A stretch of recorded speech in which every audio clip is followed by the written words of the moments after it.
Vous écoutez l'épisode 21 de la boîte à outils des parents, le burn-out parental.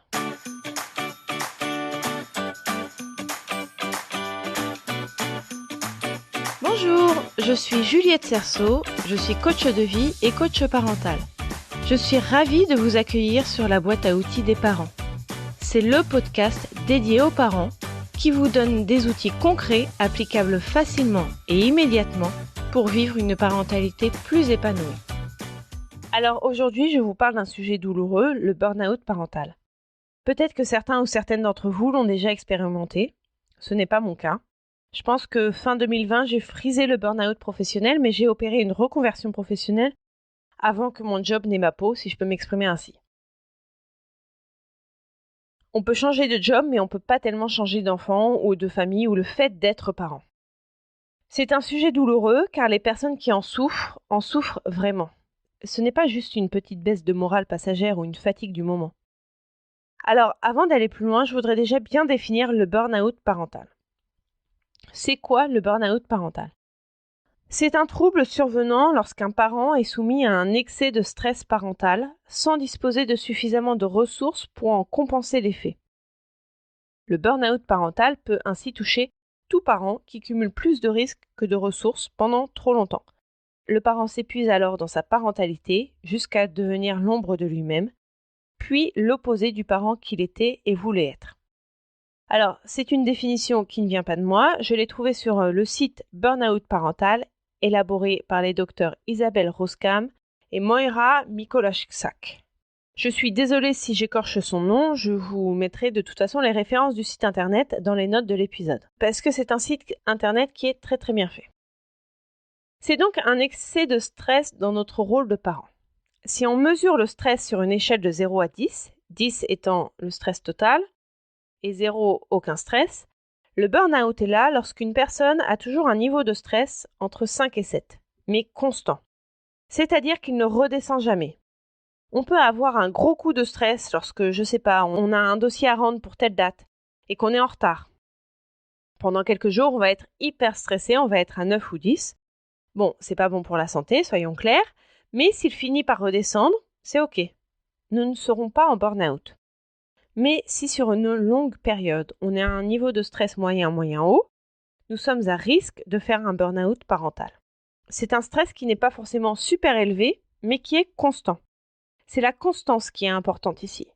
Et c'est la même chose pour le burn-out professionnel. D'ailleurs, j'ai pris un exemple dans le cadre professionnel. C'est un parent qui n'a pas suffisamment de ressources pour compenser l'effet du stress. On parle ici de ressources internes et externes. Les ressources internes, ça peut être l'anxiété de base du parent. S'il est plutôt de nature anxieuse ou non, s'il est plutôt optimiste ou non, s'il trouve facilement le moyen de rebondir, de s'adapter aux situations qui se présentent à lui, s'il a l'impression de subir plutôt que d'agir. Je dirais en bref, si le parent est dans la zone de contrainte ou la zone d'influence. À ce sujet, j'ai créé un quiz pour que vous sachiez si vous êtes dans la zone d'influence ou dans la zone de contrainte, et je vous invite à aller le faire. Je vous mettrai évidemment les références dans les notes de l'épisode. Les personnes qui sont dans la zone de contrainte ont plus de risques de faire un burn-out. Ceci est vrai pour le burn-out parental ou professionnel. Et les ressources externes, ce sont un conjoint ou une conjointe qui vous soutient plutôt que de vous dénigrer. On se sent évidemment plus fort ou forte lorsqu'on a le soutien indéfectible de la personne avec laquelle nous avons décidé de vivre et d'élever des enfants. C'est aussi toute aide extérieure que nous pourrions avoir pour que nous puissions souffler un peu. Des grands-parents qui sont présents et qui gardent souvent nos enfants, des oncles, des tantes, des copines. Et c'est aussi tout cet entourage qui ne passe pas son temps à nous dire que l'on fait mal en tant que parents. Ou plutôt, qui nous soutient, qui nous aide à trouver des solutions, qui nous conforte dans nos positions. Bref, qui est dans notre équipe. J'aimerais noter également qu'un facteur aggravant est le fait de ne jamais avoir ou prendre du temps pour soi, ne jamais décrocher, être toujours dans son rôle de parent, ne jamais aller, au resto avec des amis, faire du sport, faire un spa. Oui, alors c'est ce que je fais pour me libérer la tête de tout, pas que de mon rôle de maman d'ailleurs, aussi du travail et de tout le reste. Le burn-out survient lorsque les parents sont dans un schéma de sacrifice. Tout donner pour son enfant, je dis bien tout, toujours, jamais rien pour soi. Sauf que c'est mettre beaucoup de pression sur l'enfant car il ne répondra peut-être pas favorablement aux attentes du parent. Les enfants sont ingrats. Je ferai un épisode d'ailleurs sur l'ingratitude. Et face à cette ingratitude, le parent se dit avec sidération « Tout ça pour ça ?» Je précise que le burn-out parental touche aussi bien les hommes que les femmes, c'est-à-dire aussi bien les mamans que les papas. Je le précise car on pourrait croire qu'il ne touche que les mamans, puisque ce sont plutôt les femmes qui ont une charge mentale, et pas que mentale d'ailleurs, ce sont majoritairement les mamans qui s'occupent des enfants. Et on pourrait aussi croire que les cerveaux des femmes est fait différemment que celui des hommes et qu'elles auraient une plus grande fragilité. Que nenni, hommes et femmes sont égaux à ce sujet. Et une autre précision, c'est que le burn-out parental ne se présente pas uniquement dans le cas où l'un des parents fait beaucoup plus de choses ou plus de choses que l'autre parent. Ça n'a presque rien à voir avec la charge réelle. C'est un ensemble de facteurs et de critères qui rentrent en compte. Et il y a des cas, plutôt rares mais notons-le quand même, où ce sont les deux parents qui sont en burn-out parental en même temps. Autrement dit, personne n'est à l'abri. Alors, quels sont les symptômes ? Eh bien, le parent s'épuise. Il est épuisé, à bout de souffle. Se lever le matin est difficile. Il est en pilote automatique. Il s'occupe tout juste bien de ses enfants. Il fait ce qu'il faut pour le maintenir en vie, mais rien de plus. Il n'a plus de lien avec ses enfants, ne partage plus rien et ne prend pas plaisir à le faire. Il est absent quand il est à côté de ses enfants, si bien que le lien d'attachement se distend. Certains parents ne peuvent plus voir leurs enfants, rien que les voir, sans se trouver agacés, alors que l'enfant ne fait rien d'objectivement agaçant. Et certains parents peuvent se montrer violents dans leurs paroles et dans leurs gestes. Surtout, le parent ne se reconnaît plus dans son rôle de parent. C'est comme si le parent était à côté de lui, comme si c'était un observateur et non un acteur. Il n'est pas le parent qu'il était et il est encore moins le parent qu'il voudrait être. Tout cela est terrible évidemment et le parent s'en rend compte. Il assiste comme impuissant à ce qu'il devient. Cela a des effets sur le parent qui vit le burn-out parental, sur le couple et sur les enfants qui n'ont plus l'affection dont ils ont besoin. Que faire lorsqu'on est en burn-out parental ? Eh bien, il faut se faire aider. Je sais qu'en France, on a ce côté « je veux le faire tout seul », mais vraiment, ce n'est pas la bonne idée. Tout seul, vous y arriverez peut-être, mais ça vous prendra plus de temps. Or, notre temps est compté sur Terre, donc autant en gagner lorsqu'il est possible d'en gagner facilement. Pour cela, vous pouvez déjà en parler autour de vous, à votre conjoint ou votre conjointe, à vos amis, à vos proches, pour qu'ils vous apportent du soutien qu'ils ne pensaient peut-être pas avoir besoin de vous dispenser. Bien sûr, si votre entourage est tout sauf aidant, il faut aller chercher du soutien ailleurs. Il y a les centres de PMI qui pourront vous aider, vous pouvez faire appel à un ou une psychologue, et c'est aussi un accompagnement que je propose en tant que coach parental. Je vous aiderai à retrouver votre équilibre, à renouer avec vos enfants et avec vous-même en tant que parent. Que faire pour prévenir le burn-out parental ?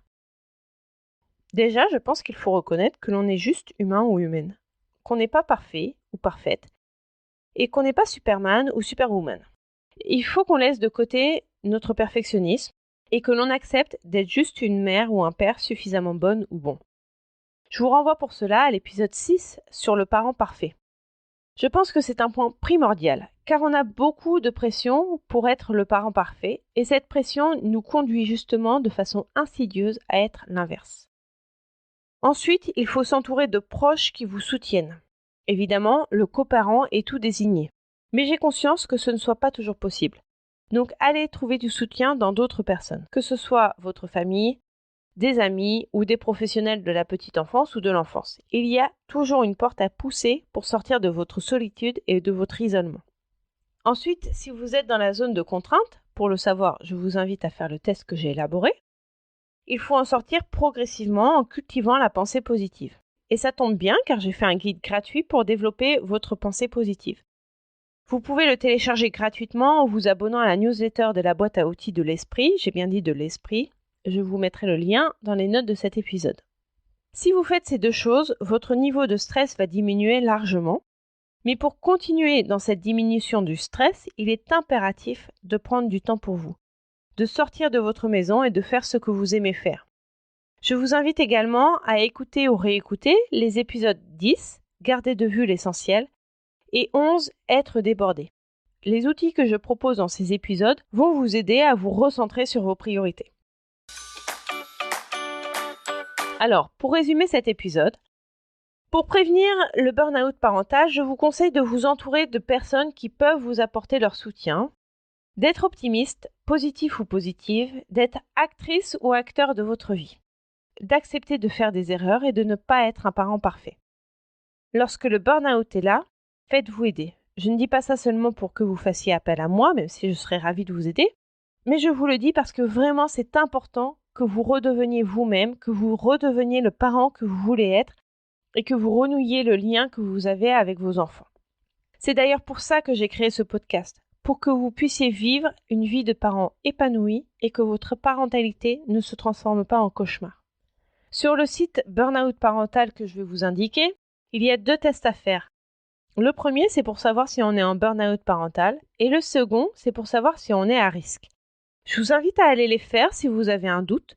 Je rappelle que le burn-out parental est une vraie souffrance pour les parents, le conjoint ou la conjointe et les enfants, et qu'il est absolument indispensable de le reconnaître et de se soigner. Je suis preneuse de toutes vos expériences concernant le burn-out parental, ou sans être un burn-out déclaré, un épuisement parental. Envoyez-moi des mails à ce sujet.